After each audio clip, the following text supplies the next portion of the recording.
नमस्कार, मी मनाली.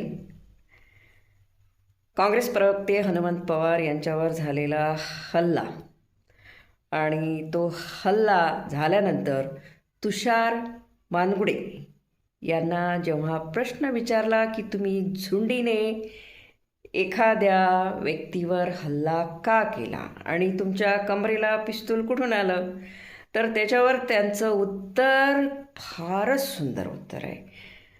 नक्षलवाद्यांना घाबरून मी पिस्तूल सोबत ठेवते आणि हनुमंत पवार एक मच्छर आहे. त्या मच्छराला मारण्यासाठी झुंडीची काही गरज नाही, पण ते झुंडीने गेले आणि मारलं. खरं तर जेव्हा विचाराची लढाई विचाराने लढल्या जात नाही तेव्हा असे भ्याड हल्ले होतात आणि असे भ्याड हल्ले शंड करतात. धन्यवाद.